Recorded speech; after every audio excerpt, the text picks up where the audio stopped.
Hello guys. Dito po sa isang sulok ng building na pinagdudutihan ko ay mayroon ako ditong parang matatawag mo na damo-damo. Pero ito po talaga ay sinadya kong itinanim dito sa may kalagitnaan ng open space ng building para po mapakinabangan natin yung space nila. So hindi po talaga ito damo guys, kundi ito po ay ampalayang ligaw mula rito sa may balde na nilagyan ko ng kaunting lupa at saka mga papel. Ay tumubo siya at pinagapang ko dito. Ginagamitan ko ng panali na straw. Pinagapang ko rito sa may pader. At dito ko na siya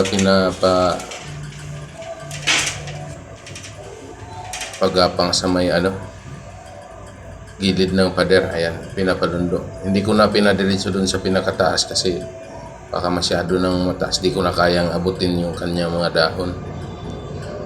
Ganyan po siya.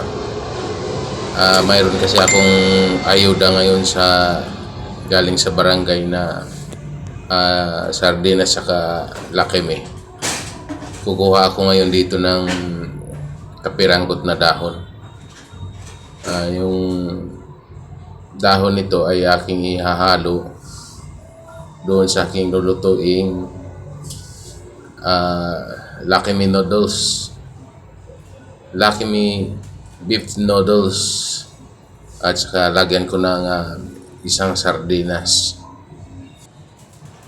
Di ko alam kung nasubukan nyo na ito na isang lakime noodles at saka isang sardinas ay nilagyan ng dahon ng ampalaya.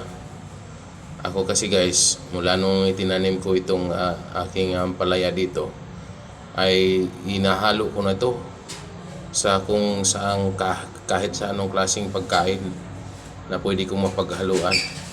Marami po kasing benefits yan na pwedeng makukuha na napapakaganda sa ating pangkatawan. Ito ay nilagay ko lang siya sa isang heater. Painitan ko namin ng tubig, pero ito ay aking nilulutuan sa noodles at saka yung sardinas. Nilagay ko na yung dahon ng palaya, saka nilagay ko yung sardinas. Yan ay mayroon ng lamang tubig. Takpan at medyo inalog-alog ko lang ng kaunti yan para sinishake ko para maghalo siya. At saka ngayon ay pinakuluan. Ito, tapos na ako. Luto na siya guys. At ito na ngayon ang aking pinakahaponan. Noodles with sardinas with dahon ng ampalaya. Tara guys, kain tayo.